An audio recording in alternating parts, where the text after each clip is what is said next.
Les trois brigands.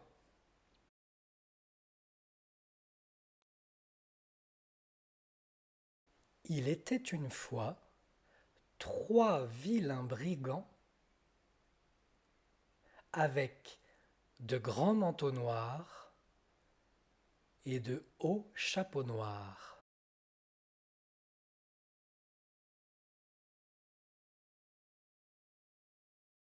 Le premier avait un tromblon.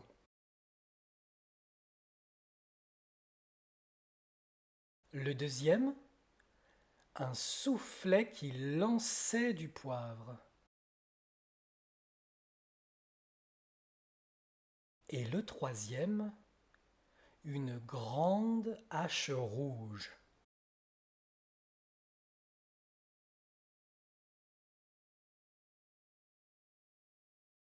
La nuit, au clair de lune,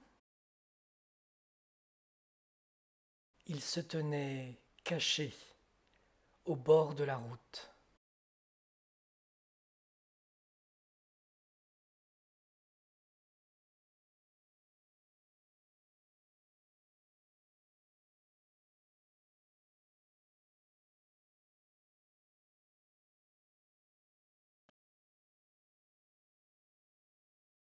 Ils faisaient peur à tout le monde. Lorsqu'ils apparaissaient, les femmes s'évanouissaient de frayeur, les chiens filaient ventre à terre, et les hommes les plus courageux prenaient eux-mêmes la fuite.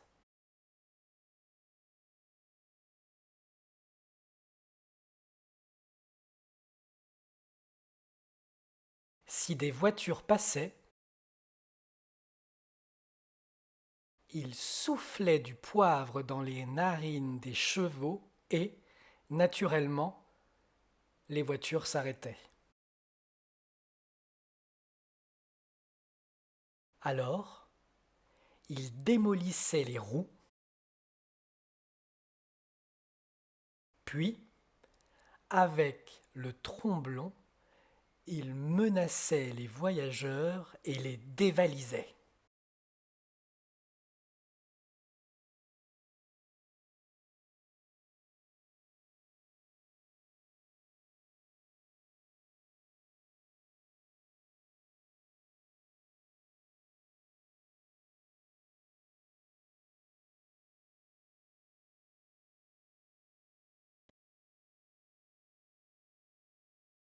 Leur cachette était une caverne en haut de la montagne.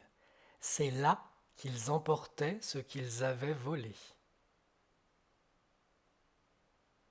Ils avaient des coffres pleins d'or, pleins de perles, de bijoux et de pierres précieuses.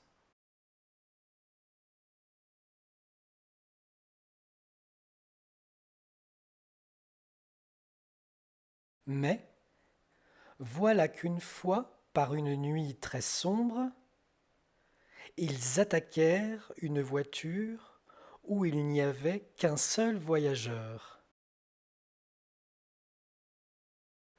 Et c'était une pauvre petite fille qui s'appelait Tiffany. Elle était orpheline et se rendait auprès d'une vieille tante grognon chez qui elle allait vivre désormais. Cela ne lui plaisait pas du tout. Et elle fut bien contente quand, tout à coup, les trois brigands se dressèrent devant elle.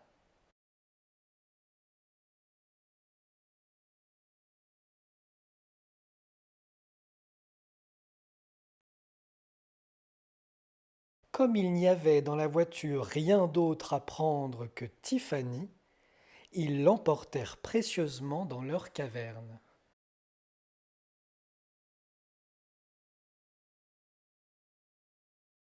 Là, ils lui firent un lit moelleux. Le lendemain, quand Tiffany s'éveilla, elle vit des coffres remplis de trésors. Mais Qu'est-ce que vous faites de ça demanda-t-elle aux brigands. Ceux-ci se regardèrent tout étonnés. Jamais ils ne s'étaient demandé ce qu'ils pourraient faire de toutes ces richesses.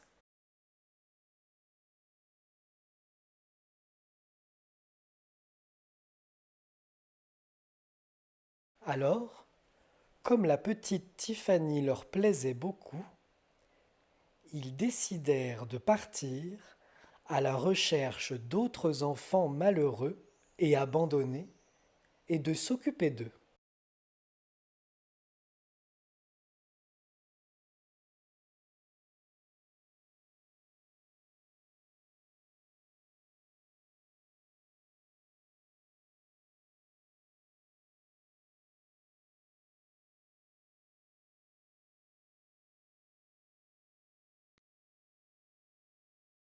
Ils achetèrent un magnifique château pour loger tous ces enfants.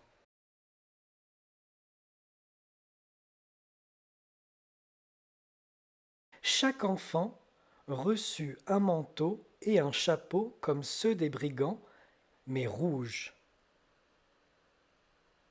Naturellement, cette histoire fut vite connue dans toute la région. Et, chaque jour, de nouveaux orphelins étaient abandonnés à la porte du château.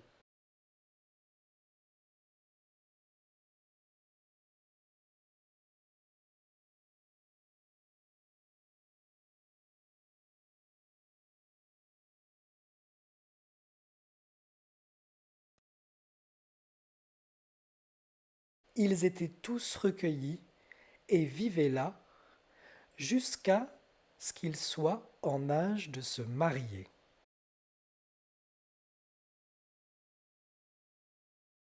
Alors, ils se construisirent des maisons dans le voisinage, et bientôt cela fit toute une petite ville. Tous ses habitants portaient un manteau et un chapeau rouge.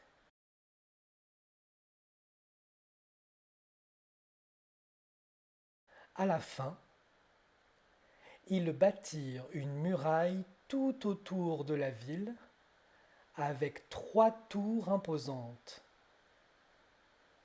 une pour chaque brigand pour les remercier.